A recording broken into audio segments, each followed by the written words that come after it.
My dear viewers, আশা করি আপনারা এই শীতকালে খুবই ভালো আছেন। এবং এই শীতকাল চলে গেলেই চলে আসছে গ্রীষ্মকাল। গ্রীষ্মকাল হয়তো অনেকের কাছে খুব প্রিয় কাল, কিন্তু অ্যাকোয়ারিয়াম ফিশদের জন্য এটা খুব হার্মফুল একটা সিজন।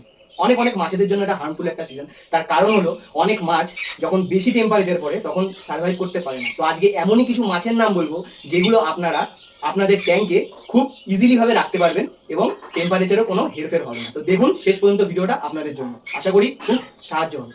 সর্বপ্রথম হচ্ছে আমাদের ফাইটার ফিশ, যেটা আপনারা প্ল্যান্টেড ট্যাঙ্ক এবং কমন ট্যাঙ্ক দুটোতেই রাখতে পারবেন। নেক্সট ফিশ অ্যাকোরিয়াম হবিসদের জন্য খুব খুব খুব একটা পপুলার ফিশ, যেটা নাকি সামার সিজনে খুব সুন্দরভাবে সার্ভাইভ করে যায় এবং দেখতেও খুব সুন্দর লাগে। Next fish name is corydoras catfish, যেটা নাকি অল সিজনে অ্যাকোরিয়াম হবিসদের জন্য বেস্ট। নেক্সট হচ্ছে আপনাদের কুলিলোচ ক্যাটফিশ। এই ফিশটিও গরমে খুব সুন্দরভাবে আপনাদের ট্যাঙ্কে সার্ভাইভ করে যাবে। নেক্সট ফিশ খুবই সুন্দর, খুবই বিউটিফুল একটি ফিশ, সেটা হলো চিকলেট ভ্যারাইটি। যে কোনো ফিশ আপনারা রাখতে পারবেন, গরম সিজনে খুব সুন্দরভাবে সার্ভাইভ করে। নেক্সট ফিশ হচ্ছে, এটা আমার বলার কোনো দরকার নেই, এটা আপনারা সবাই জানেন যে প্ল্যাকো ফিশ এমন একটি ফিশ যেটা নাকি অল সিজনে আপনাদের ট্যাঙ্কে সার্ভাইভ করে যাবে। নেক্সট ফিশ যেটি হলো অ্যাঞ্জেল ফিশ, যেটা আপনি যে কোনো ভ্যারাইটির অ্যাঞ্জেল রাখতে পারবেন আপনাদের ট্যাঙ্কে।